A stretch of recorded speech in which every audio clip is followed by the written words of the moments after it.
It's Friday, and you are in sight of the finish line. Maybe you have already started planning with your friends and family for the weekend. Maybe after office, you have plans with your colleagues to hit the pub or the disc. But suddenly, lightning strikes, and your boss hands you an emergency, be it a crippling production bug or some super important task which your boss thinks can't wait until Monday.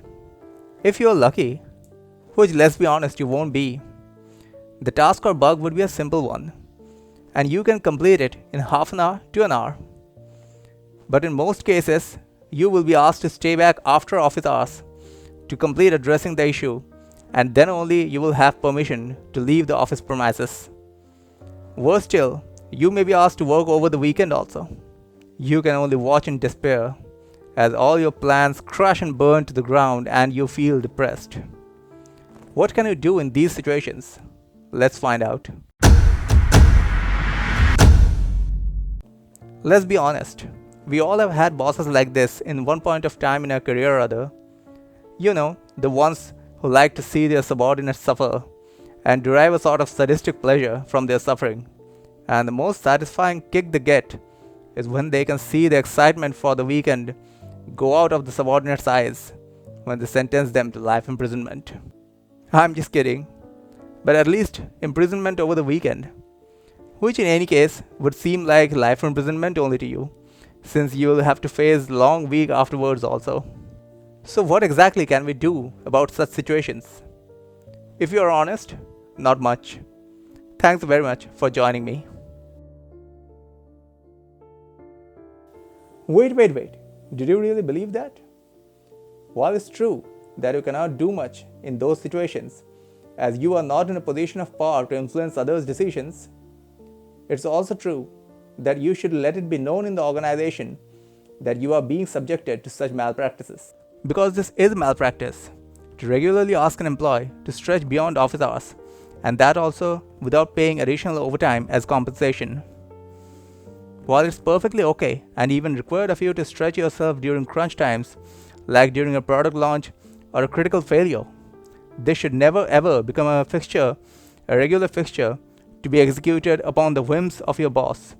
That also for trivial tasks which can be very well taken care of in the next day, or in this case, next week. So what steps can you exactly take for this? Broadly speaking, there are 3 ways you can tackle this situation. Take up the issue directly with the person concerned. Your first action should of course be to speak directly with your boss, informing them about your stress and lack of quality time to spend with your friends and family, causing your relationships to suffer. You should make a list of the tasks which you have been assigned earlier in the past, which could have been very well done the following Monday, or at least your boss could have assigned them to you earlier in the day. Be careful to keep a polite and respectful tone during the interaction, so that your boss doesn't feel attacked. Once such feelings are invoked, your boss will be hostile for the rest of the interaction. You could gently draw their attention to how burnout is a serious issue and affects productivity adversely, and so instead of getting more done, it actually slows down progress. You can make him realize how it's a win-win situation if you can just unwind a bit over the weekend and come back recharged on Monday, which would result in faster turnaround times and greater quality of delivered results. If your boss is a reasonable person and it was just an honest oversight on their part to inadvertently assign tasks to you on Friday evenings, they would accept your suggestions. But let's be realistic. A mistake can't be done so precisely week after week. And if this was deliberate, your boss would likely respond with something to the effect of you not being dedicated to your work, or his stories about how he used to spend nights and weekends at the office trying to improve his trade when he was your age, and so on.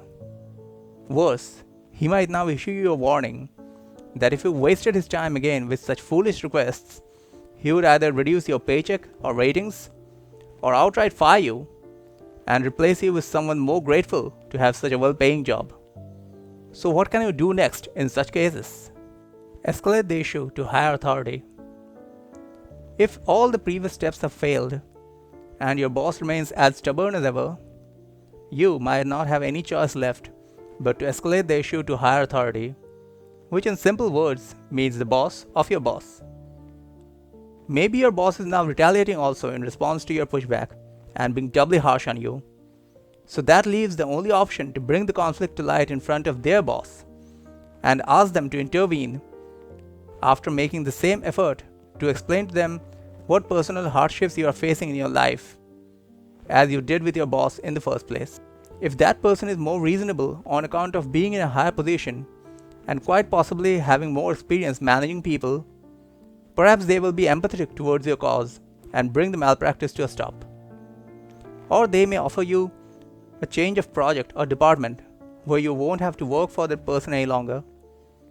In that case, my suggestion would be to accept their proposal, since refusing that also would only leave the exit door open to you, as you can't demand the removal of any employee due to personal strifes. But here also, let's consider the other scenario. Maybe this is an organization-wide mentality, and your manager's boss rather lauds their efforts to improve their subordinates' productivity, and rather puts you down for making such a big fuss over something which you yourself should have done, but instead are making excuses to get away from your responsibilities. Is there anything more to be done in such a case? Sadly, no. And now that higher management has also vindicated their stance, your manager would now come back with a ferocity that would be unmatched in its violence. So it is better to approach higher management after cautiously testing the waters, making acquaintances with your manager's boss informally, and instead of directly complaining about your manager to them, try to understand their stance about work-life balance, and only if it is conducive to your viewpoint, then proceed to share your circumstances with them.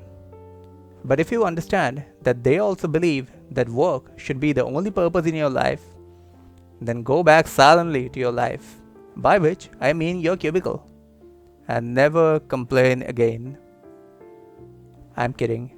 Of course you need to return to your job, but you also need to do this last thing, unless you want to just meekly accept all the atrocities being thrown your way for the rest of your life.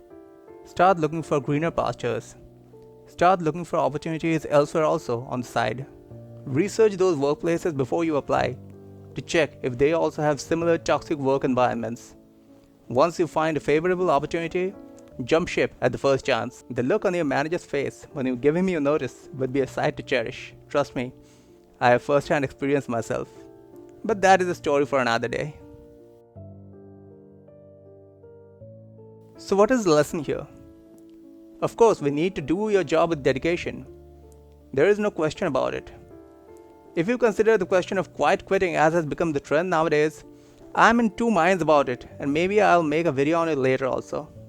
But the main thing is that while you need to perform and even outperform at your job sometimes, that should not come at the expense of your mental and physical well-being. If you face such a circumstance, speak up about it rather than accepting it as your fate, as the cost of remaining employed. It is definitely not your fate, and you deserve better. You deserve to live a fulfilling and rich life, and not sacrifice your best years at the altar of your job. Always remember, no matter how bleak the current situation might be, it will not last forever. But you yourself will have to be proactive to bring those good times in your life. No one else can do it for you. That's it for this week. Join me next week for more fresh insights. Until then, stay curious.